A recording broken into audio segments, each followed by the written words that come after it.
ಅಭಿವೃದ್ಧಿ ಆಗಬೇಕು ಅಂತೇಳಿ ಎಲ್ಲ ಉತ್ತರ ಕರ್ನಾಟಕದ ಸಂಘ ಸಂಸ್ಥೆಗಳು ಹೋರಾಟಗಾರರು ಇಲ್ಲಿ ಕೂಡಿದ್ದೇವೆ.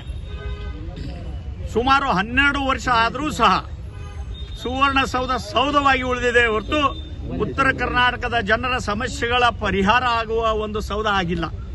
ಆ ಕಾರಣಕ್ಕಾಗಿ ಈ ಹೋರಾಟವನ್ನು ಉಲ್ಬಣಗೊಳ್ತಾ ಇದೆ.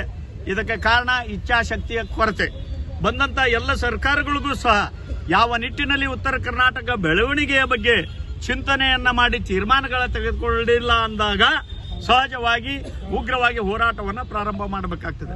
ನಮ್ಮ ಸರ್ಕಾರಕ್ಕೆ ನಮ್ಮ ಬೇಡಿಕೆ ಏನಂದ್ರೆ, ಎಲ್ಲ ಹೋರಾಟಗಾರರ ಸಂಘ ಸಂಸ್ಥೆಗಳ ಬೇಡಿಕೆ ಏನಂದ್ರೆ, ಕೂಡಲೇ ಬೆಳಗಾವಿಯನ್ನ ಈ ರಾಜ್ಯದ 2ನೇ ರಾಜಧಾನಿಯಾಗಿ ತೀರ್ಮಾನವನ್ನ ತೆಗೆದುಕೊಳ್ಬೇಕು ಈ ಸೆಷನ್ನಲ್ಲಿ. 2ನೇದು, ಉನ್ನತ ಮಟ್ಟದ ಅಧಿಕಾರಿಗಳು ಇಲ್ಲಿ ತೀರ್ಮಾನ ತೆಗೆದುಕೊಳ್ಳುವ ಹಂತದಲ್ಲಿ ಇರುವ ಅಧಿಕಾರವನ್ನು ಹೊಂದಿದಂತವರು ಇಲ್ಲಿ ಇರಬೇಕು.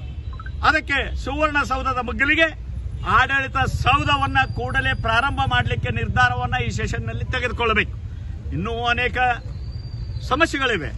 ಅದರ ಬಗ್ಗೆ ನಾವು ಮುಖ್ಯಮಂತ್ರಿಗಳನ್ನ, ಉಪಮುಖ್ಯಮಂತ್ರಿಗಳನ್ನ, ಇಲ್ಲಿಯ ಜಿಲ್ಲಾ ಸಚಿವರಿದ್ದಾರೆ ಅವ್ರನ್ನೂ ಸಹ ಭೇಟಿ ಆಗ್ತೇವೆ, ನಮ್ಮ ಮನವಿಯನ್ನು ಕೊಡ್ತೇವೆ.